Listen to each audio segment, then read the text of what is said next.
My name is Kate Askew, and this is Yella Dog Press. Yella Dog Press is a letterpress printing shop where I do things the old-fashioned way. I like to set posters and cards with individual pieces of wood and metal type, set by hand the way they did it a long, long time ago. I came to my love of printing through my rare book business, and I just got obsessed with how books are made, how they were printed, and then I met John Horn, who has a big press called Shooting Star Press, and he teaches people who want to know how to handset type. Today we're going to be putting the second color on this poster. The way I do a two-color poster is I set it all up at once and I proof it. Let me see if I can find one that's proofed all one color. So here it is. I proofed it all one color, and then I fixed my mistakes with spacing, and then I decided what colors I wanted to use, and then I changed the colors from what's on here. But I take one proof of the whole poster, and then I pull out the elements that I don't want to be that color. So here I started out with blue, then I pulled out what I wanted to do in red. So I did the whole blue run first, and now I put everything back in there that I want to be red, which is on the press. So the red elements are here on the press. Everything here is all single pieces of type and ornaments. So each one of these is a piece. This is its own little ornament in here too. And then this is actually a slug from a linotype machine. I don't have a linotype, but John Horn does, and he made me that, Yella Dog Press. So that's not individual pieces, it's a linotype slug.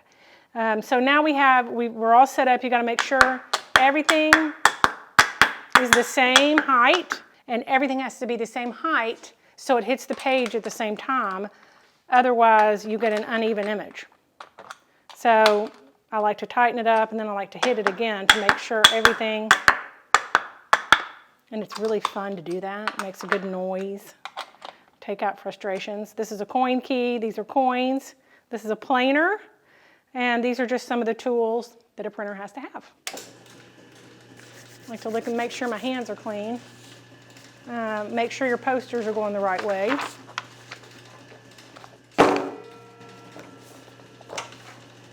And I'm going to put my posters in here in the gripper. And I kept my two-color registration's not that easy, but when you have a Vandercook, it's a lot easier because I just keep the page where it was when I did my last color and hope it matches up. And then you have your second color.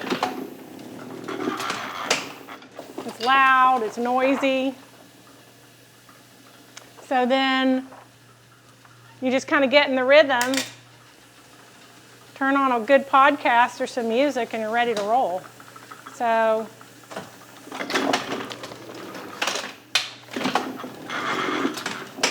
and you kind of get into the rhythm of it.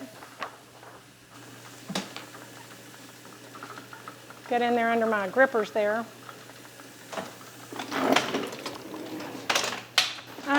Really fun thing about this press is it has 6 rollers that distribute the ink. You can see here. You've got these 3 on top.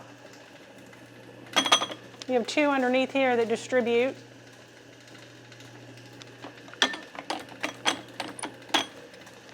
And then you have a main drum that does the big distribution. So that's a lot of ink. And it keeps it running smoothly, and it keeps it on the form evenly. So it's a great little machine and has some actually beautiful design elements. My main focus is handset type and preserving the art of handsetting type. And a lot of young people are using polymer plate, and I do have young people come in the shop and middle-aged and old people who use polymer plate, but I prefer to use metal and wood type and handset it in an effort to preserve that art. So all these cabinets are filled with different fonts of wood type and metal type. My earliest wood type is 1857, I think, and my earliest metal type's around 1885. So you can come over here and see some of the wood type I have, and all these different fonts. You know, you're really only as good as how many A's and E's you have. A lot of people think you just need one of each, but you really need a good run of each. So I've got small type, small Gothic, here's some chunky type. Just sort of, you're at the mercy of what got left behind, because when the offset presses came, letterpress was overnight, just overnight in the 70s. They brought in those offset presses.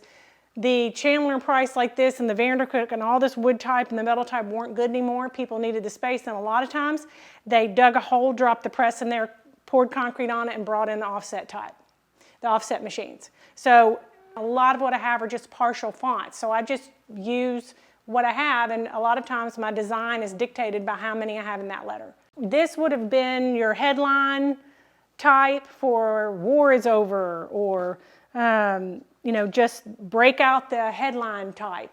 This is old newspaper headline type, and I use it for my big poster work. Being in a shop is figuring out what you have and keeping it in order, because if you don't keep it in order, you're never going to be able to find it again the next time. All right, so this is called a cabinet, a type cabinet, and the cabinet holds cases. These are not drawers, they're called cases.